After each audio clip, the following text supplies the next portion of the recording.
special relativity in less than 10 minutes.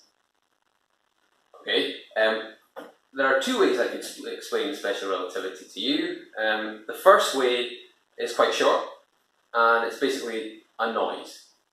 And it goes something like this. Huh? But that's not particularly informative, so instead I'm going to opt for a slightly longer method. So this is a ball, and I'm going to throw the ball in this direction at 2 meters per second.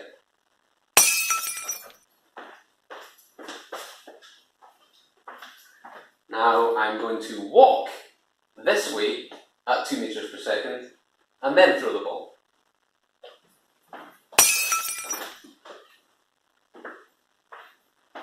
The combined velocity of this ball becomes 4 meters per second.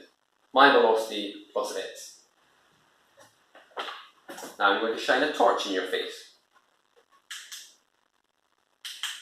The speed at which the light left that torch was 300 million meters per second. Now if I walk towards you and shine the torch,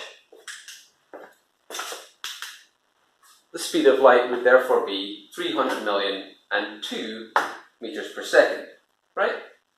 No. The speed of light out of this torch was still 300 million meters per second.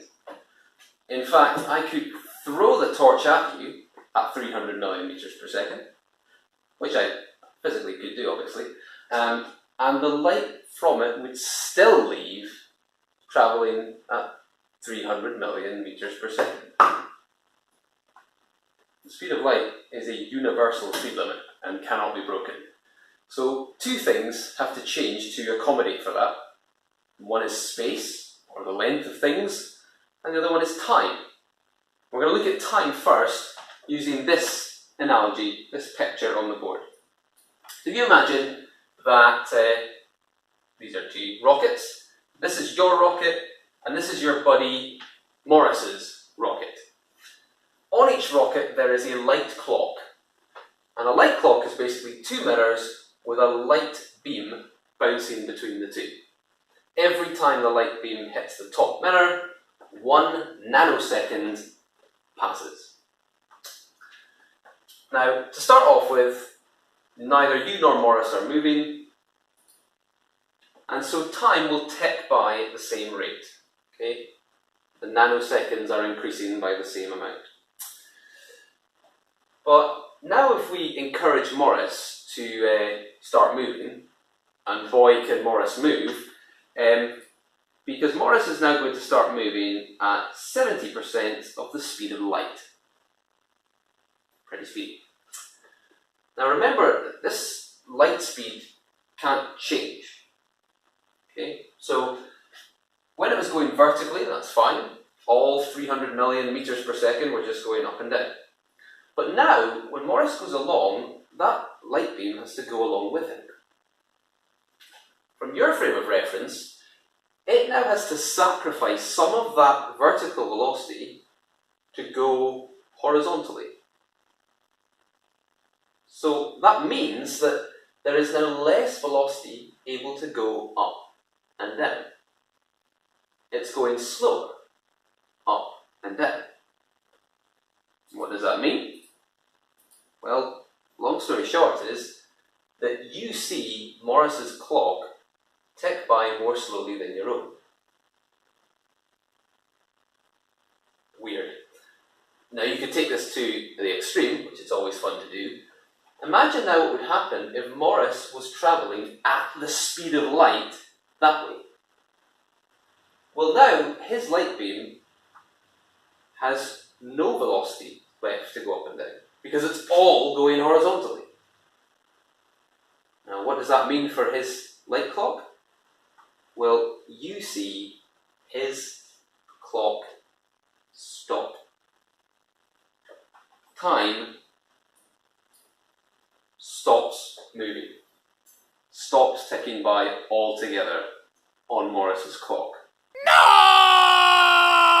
Now, your brain has probably just exploded, but allow me to sort of pummel it a little bit more, because if you think about what's happening from Morris's point of view, from his point of view, he's moving along with his clock. So his clock is ticking by just as it always has done. In fact, what Morris sees is you on your spaceship on Earth zooming past him. So he sees your time tick by more slowly.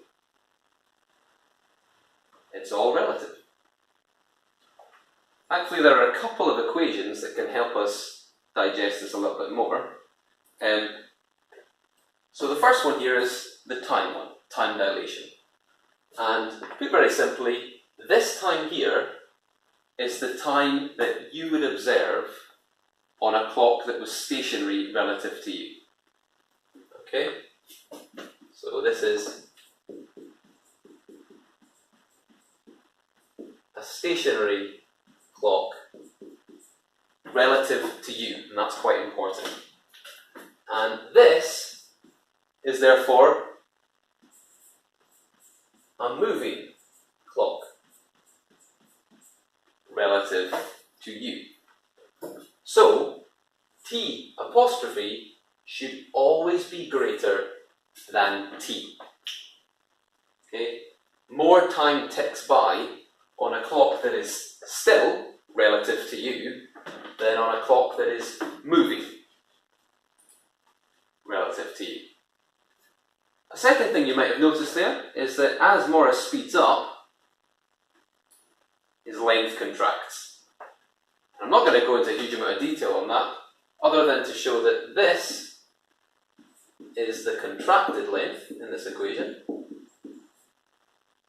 and this L is what we call the proper